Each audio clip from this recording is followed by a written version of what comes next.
Hi everyone, welcome back to my channel. It's been a little bit while since I uploaded, but today I wanted to talk about if you should play Frost Mage and also some reasons for and against playing Frost Mage. Because as you probably am aware and I've probably mentioned before, I switched over to playing Frost Mage and I've been having so much fun this season. But this video is gonna be a little bit negative. I have listed out some positive about the mage and some negatives, and then I also wanted to end the video talking a little bit about what's gonna happen to the mage, the frost mage specifically in 10 in patch 10.1.5. Um, but just to preface this, in case you think this is gonna be a little bit negative, I just want to point out that I have been really enjoying Frost Mage. I've been maining it in season 2 here, and I wouldn't be playing it. I wouldn't be maining it. I would have switched if I didn't have this much fun. So let's start off by talking about what's good about the Frost Mage. What do I like? Well, I really enjoy the gameplay loop of playing a Frost Mage. Not only, I mean, first of all, the procs, the brain freezes and the flurries and the ice lances, all of that feels amazing to press. It has a nice visual and it has like a nice oomph when you hit targets. That feels amazing. I really enjoy how the mage is the whole kit, the whole ability is linked into this cooldown reduction spec, or also uptime wise.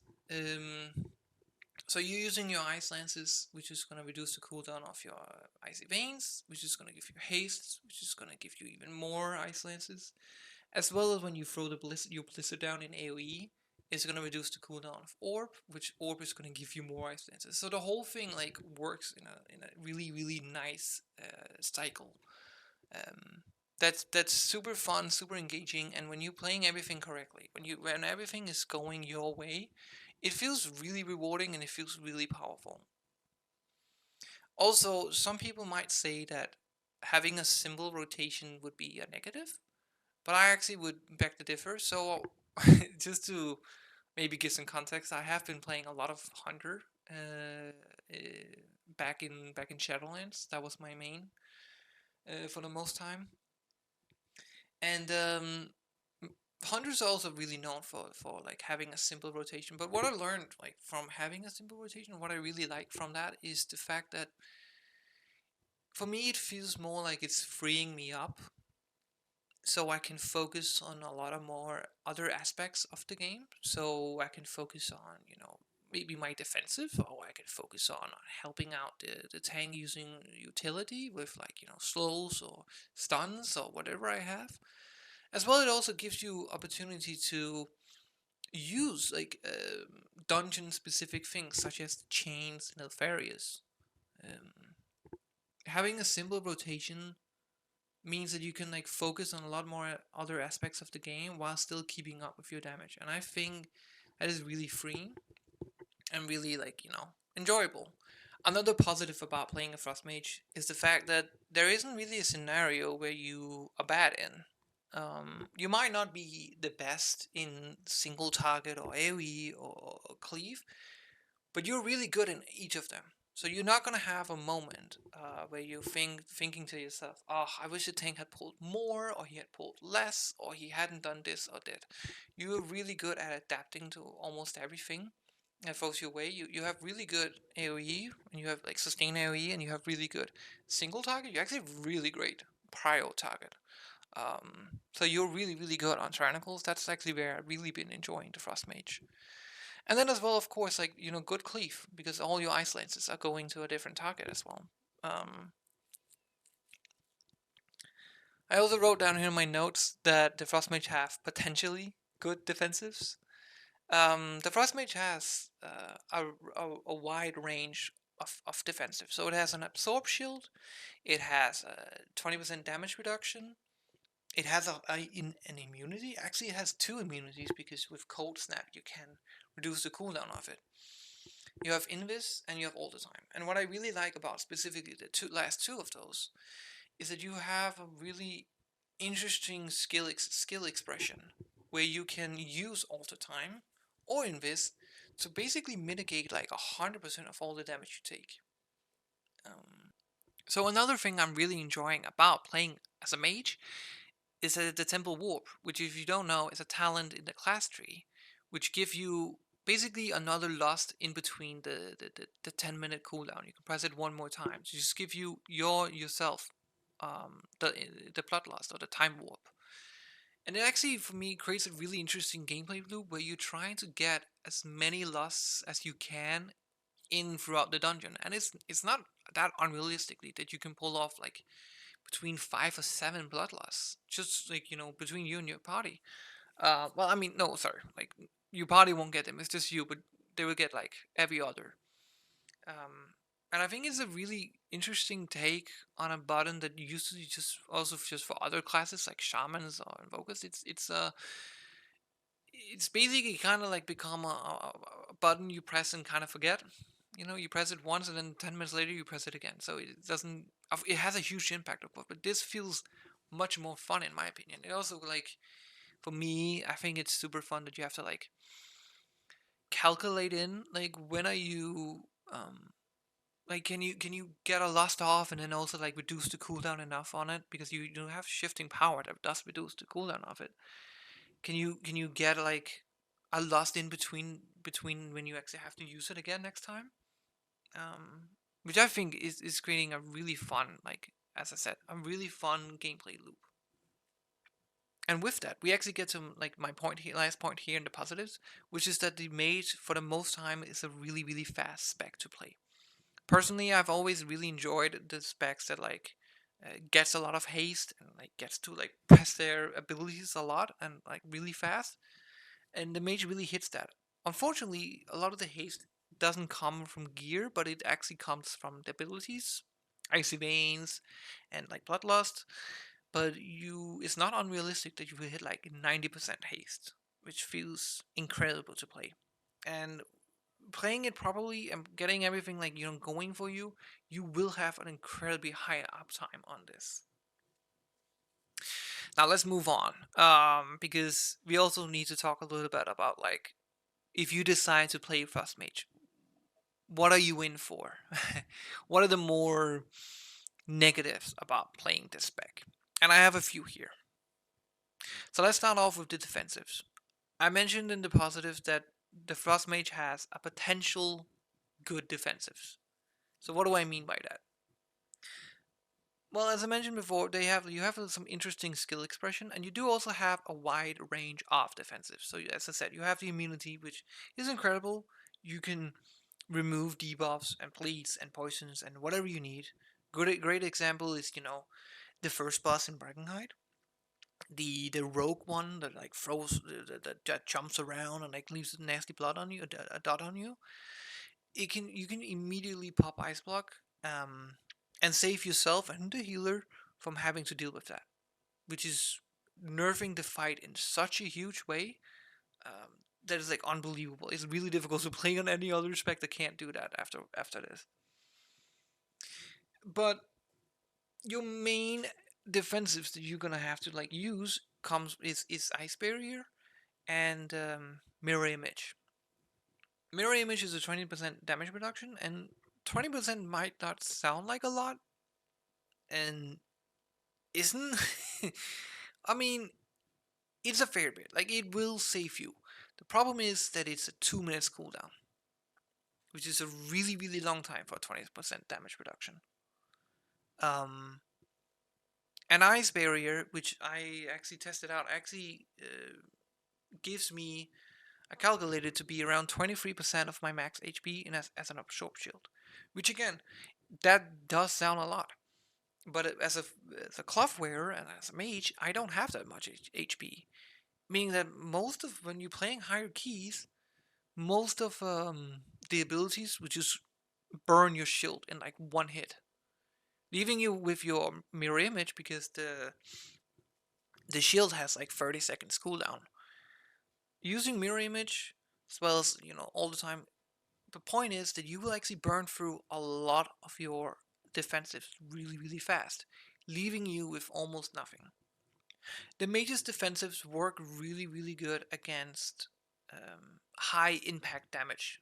Immediately, you take a big damage, and as long as there's like a good intervals in between, the mage can like survive a lot. But the mage run into huge problems when they are like high sustained amount of damage coming almost all the time.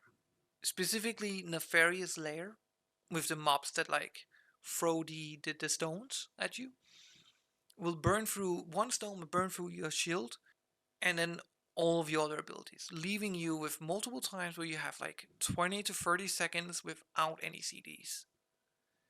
And as a mage, as a cloth wearer, again, as I said before, you don't have much HP. You will basically just get one shot. So any bleed, any dot, any like continuation of like damage over time, or like in short intervals between them, will really screw up the mage.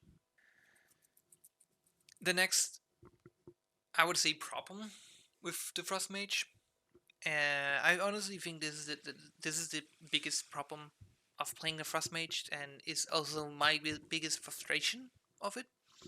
And that is just the damage profile, actually, which is basically to say that Frost Mage really doesn't have any burst. Instead of burst, the mage is doing a high sustainable damage. In other words, what that means is basically just when you have other, like, picture any other classes where you, for example, like the Paladin, the Retribution Paladin. Imagine the Retribution Paladin, which has his wings. In that window, when he's popping wings, he's doing a lot more damage when he's out of that window. Compared to the mage doesn't really have that. Sure, it has Icy Veins, but Icy Veins right now in this iteration does not actually increase your damage. It only increases your haste. Meaning that the amount of damage you do outside of Icy Veins and or like outside of your quote unquote bursts and you're not, it's like very minimal. Whereas the Retribution Paladin, there's a huge difference between the damage that he can do outside of his wings and like not. So why is burst then better? Why not just do more damage or like higher like medium damage, right? Why not just have a higher average damage all the way through? Like that's easy. That's countable. That you can plan that. Like why is that not good? Why is that a problem that you don't have that? Well, not really having a burst actually has a few issues. Because the game has been designed a way around like having these like damage windows. So again, the first issue that you could think of is like if you make a mistake, so either you die or you make a rotational error, well, a Retribution Paladin, he still has his wings, like, he can catch up on that damage that he made a mistake on, like, without outside of his burst. Whereas the mage, you don't really have that catch up. You can't really afford to do that many mistakes if you don't want to like fall way way behind like overall damage wise. Then another aspect of it is that you're really reliant on your tank to pull constantly and like almost pack to pack. Just as like, making mistakes and stuff like that. Waiting too long or just waiting in between those pulls, either for healer to get mana or like, well, anything at all, that is going to severely lower the overall damage that you can do. More than like someone who has burst window. Again, because they can manage to actually catch up on these little windows where they're not doing as much damage. You can't. You can't afford that as a mage. And you will experience when you're playing it that you can play the same dungeon back to back, but you would do different overall damage, and that is again reliant on the tank you get. And then the last point, which is the most crucial in my opinion, again, when I said the game is basically designed around these like damage windows.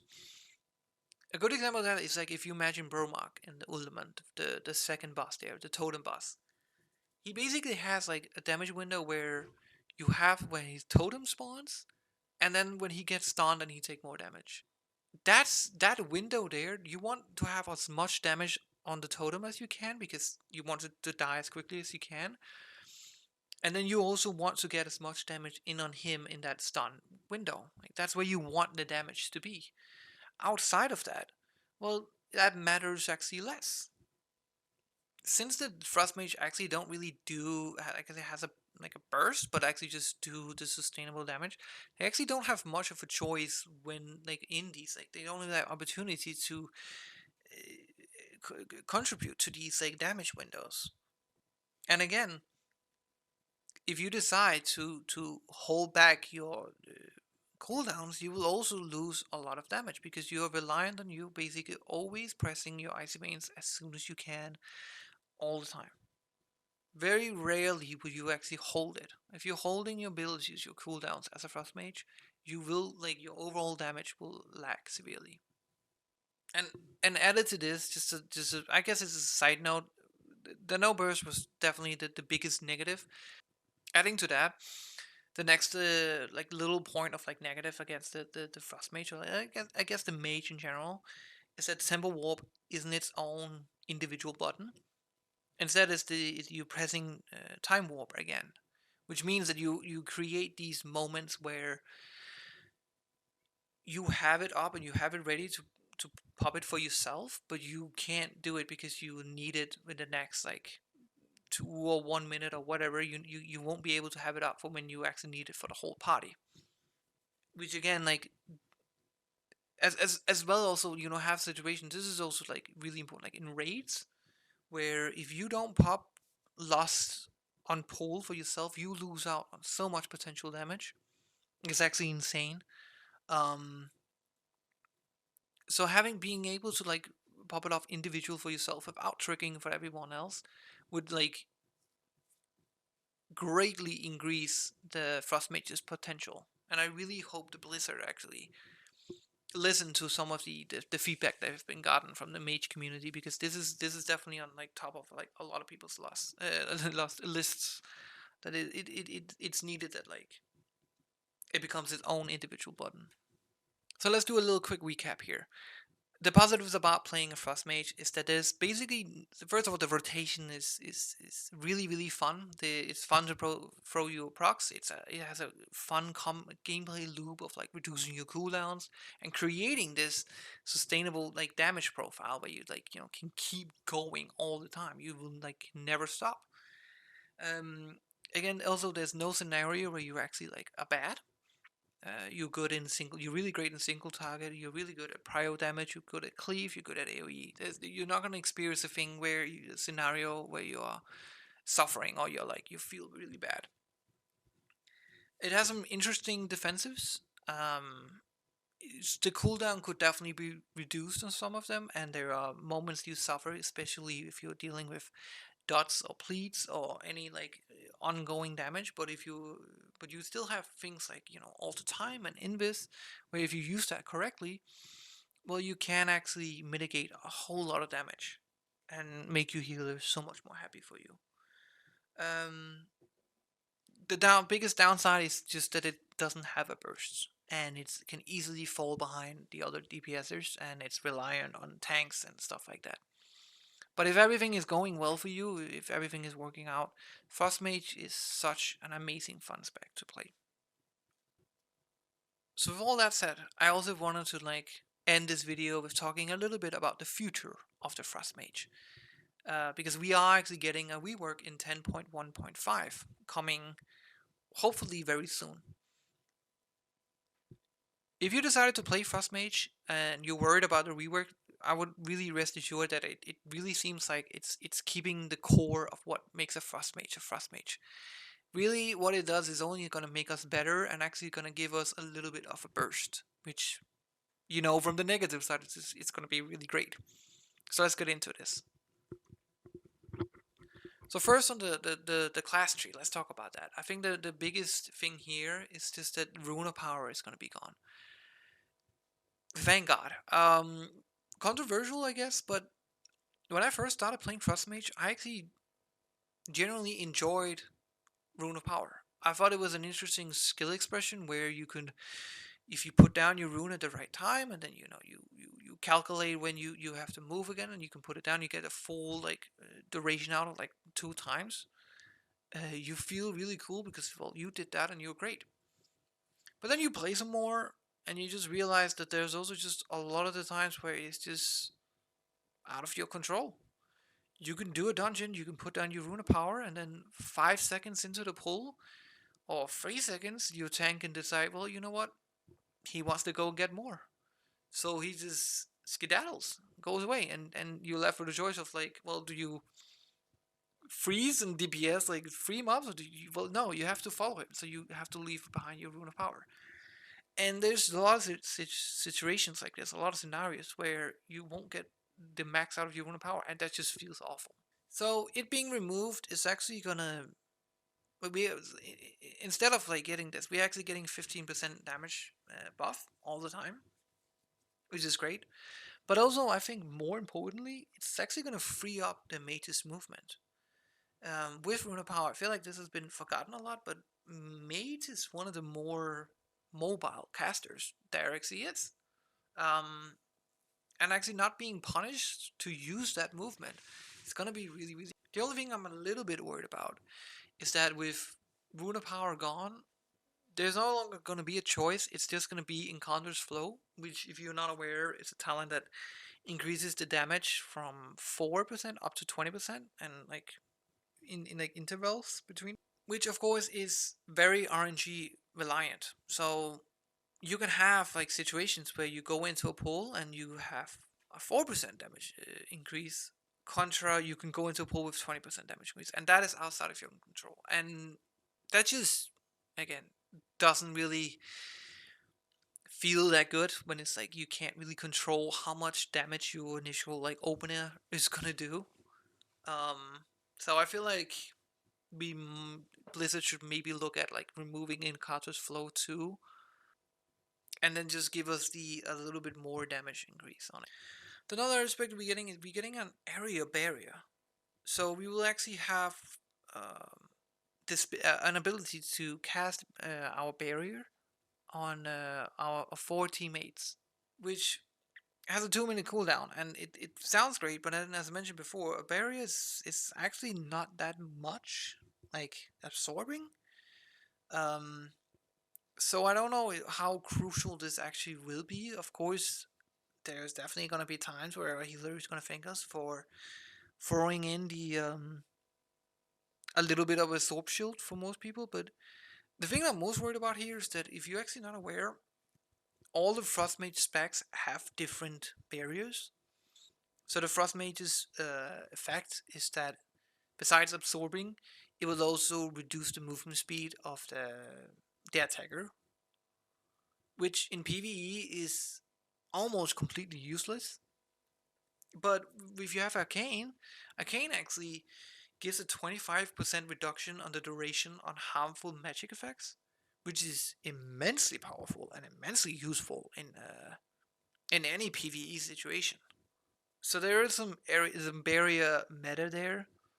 One of the more interesting things here is also that we now can have the talent choice to make Ice Block no longer an immunity, but instead of giving us a 70% damage reduction, which is absolutely insanely huge amount of damage reduction.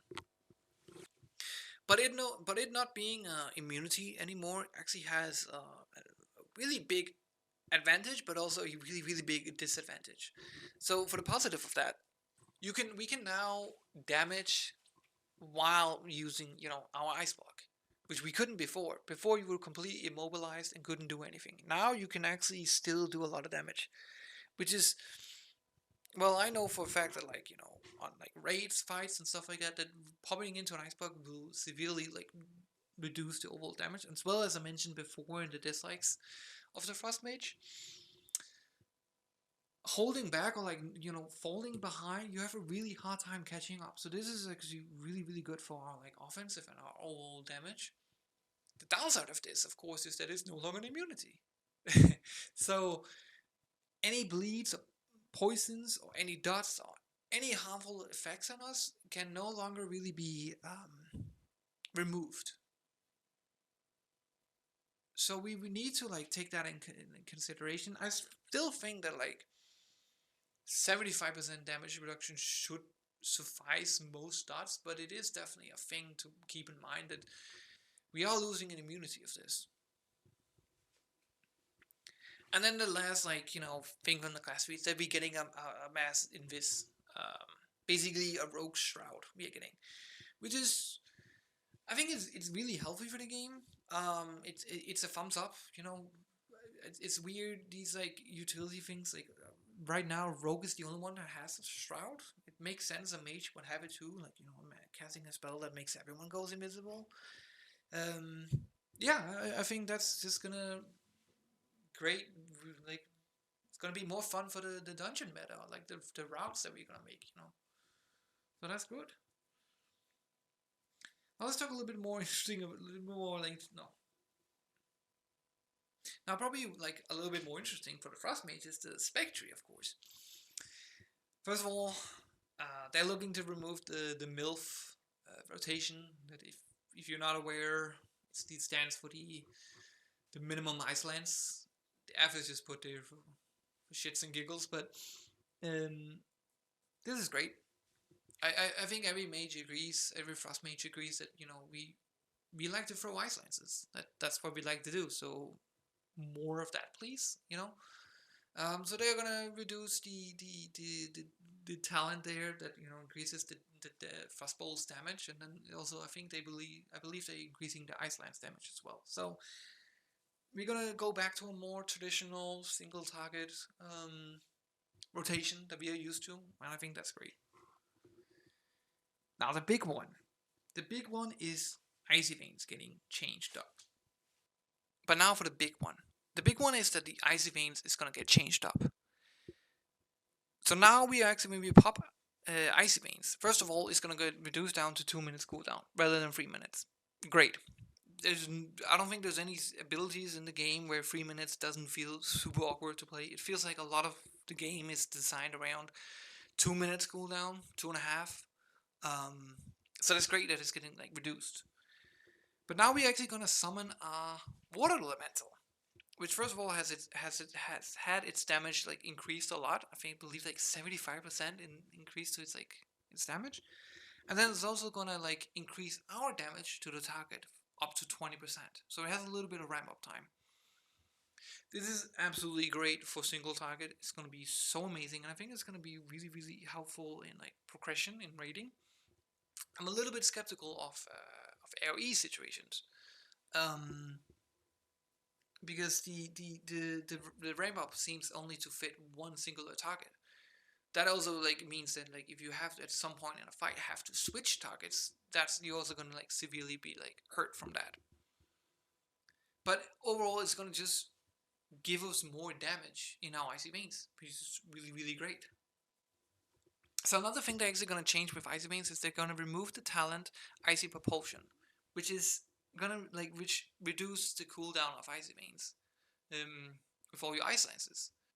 So we're gonna have, but then again, with more burst and then now reduced down to 2 minutes, and we still have Thermal Void, which is increasing the duration of the icy veins. I think this is gonna be definitely worth, and it's still gonna have possibility to like have a high uptime of icy veins. Cold Snap is a talent tree that's gonna make Cold Snap being able to actually also reduce the cooldown of Orb and Comet Storm. So it's going to give it an offensive opportunity or possibility. And knowing, again, this might sound good on paper, that, we're going to reduce the cooldown of Orb, it's going to be like hugely increase our damage, that's true. But it's also going to like limit how many times we're going to get our Ice Block off cooldown. So it's going to limit our like defensive, because again, for the most times we will always pick offensive over defensive. Lastly, and this is one thing that I feel like it might get a little bit forgotten about, but I actually really excited for this. It's Winter's Blessing, which is gonna increase. At first, they made it so they increased our haste by 3%, but actually they just buffed it up to 8% haste buff, just flat out 8% haste buff. And then also you're getting 10% extra haste from every haste stat that you have. This is really, really incredible because, as I mentioned in my positives, the mage is a really, really fast spec inside of its cooldowns. If you're in a situation where you pop Icy Veins and you pop bloodlust, and when you get out of that, like you get 90%, but when you get out of that, you're around like 13-15% haste or something lower than that maybe. This is gonna make so that we actually, our haste is actually gonna like stay up even outside of our like big like cooldown windows, which I think is gonna like add so much more.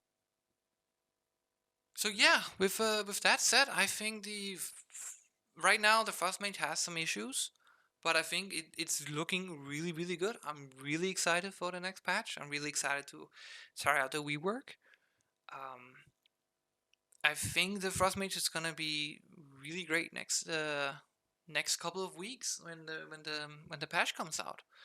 And I think if you are on the verge of trying it, or you feel like, oh well, I don't really want to go outside of the meta right now, because I think the Frost Mage is a little bit outside of the meta. I think it's a class that's gonna be a spec that's gonna be very much worth you investing in, and I think it's super fun, and I would definitely, even all after all these negatives and all these things, I would definitely recommend it. So yeah, thank you so much for watching, and take care and good luck pucking.